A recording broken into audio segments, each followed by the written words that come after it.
Hello everyone and welcome back to Broke Boy Custom. Today we will be replacing the clutch master cylinder and the slave cylinder on this 1993 Mazda Miata.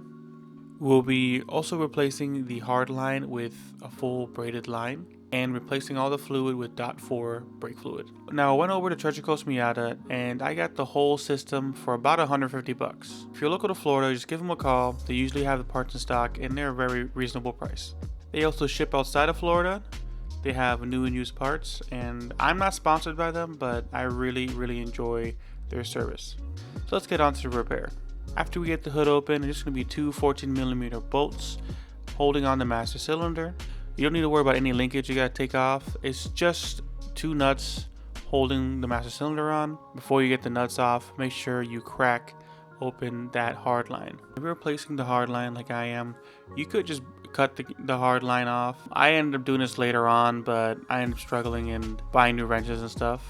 If you are not replacing the hard line and say you're doing just a short hose, you're just replacing the small section of hose, I would highly recommend that you get flare nut wrenches because these fittings are on very tight from factory. With a regular set of wrenches, you're probably just going to end up stripping out the nut. Now once you have your hard line out, all you got to do is unbolt take the two nuts off and pull the master off.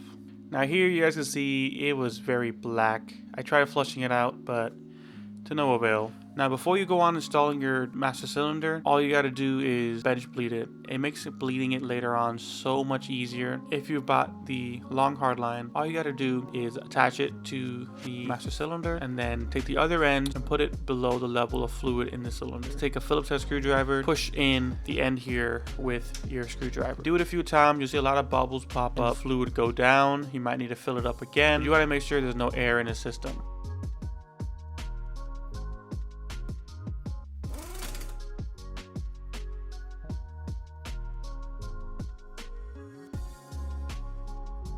Now we're just out here tightening it up, the master cylinder, and we're going to be removing the hard line and replacing it with the braided hose as I go along. Now I'm just going to run it the same exact way that the hard line was in. I'll do it step by step, that way I don't lose any of my progress. And I want to make sure that I'm not putting any kinks in the line or anything like that.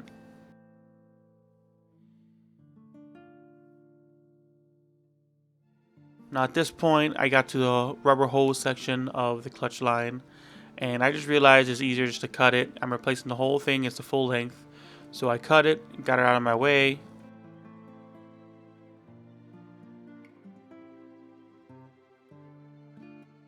The actual slave cylinder is very easy to access. All you gotta do is pull your passenger front wheel off, jack up the car, make sure I put a jack stand underneath it because I will be going underneath the car and I do not trust a hydraulic jack with my life. That's your slave cylinder. I did replace this cylinder when I first bought the car, but I already know that these are aftermarket bolts because the slave cylinder fell apart and I had to use aftermarket bolts. They're most likely going to be a size 14. All the flare nuts on this car are size 10. Now when you assemble the new slave cylinder, a lot of times they come with the plunger not installed. Just make sure you're oriented the way I have it here and make sure that you pull the dust boot over its retaining ring area. Now, it was harder for me to get this on camera, but if you see right here, this is where your rubber hose goes back into a hard line. This area is kind of hard to get to. It's hard to take it off. It bolts up to one of the bolts of the starter. So what I decided to do is I'm going to cut it because I do have to replace the starter anyways. So I will just be doing that in another video, removing that. But if you cut that, you can pull the rubber hose section out and not have that anywhere, and you'll just have the little nub there with the holder. Now we just got to run this hose as close as we can to the original routing and then just attach it.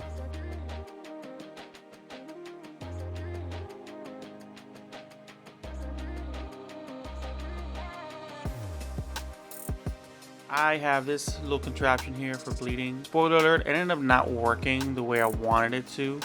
I think a lot of air actually ended up entering the system while I ran the line. Normally, if you're just doing a regular caliper job or something like this, this thing would work amazing.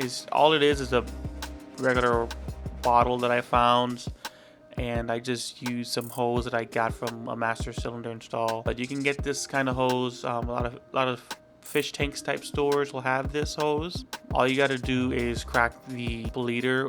It's an 8mm on this specific slave cylinder. But as you guys can see here, it just wasn't working. There was way too much air in the system.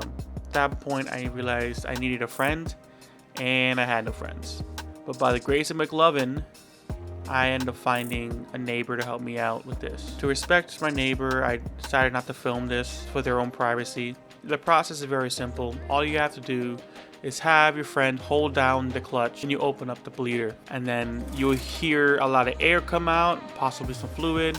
Close it, have them release, and just keep repeating the process until nothing but solid fluid comes out. Now, because the reservoir is so small, I'd probably only do this process like 4 times before you check the level, because it's very easy to lose all your fluid. It's very important that you and your partner really just communicate. You say down, have them say down to confirm that the pedal's down, and then when you say up, have them say up when they release the pedal. That way you guys won't have any problems with communication, because if he lets go of that pedal while the bleeder's out, you have to restart the whole process all over again.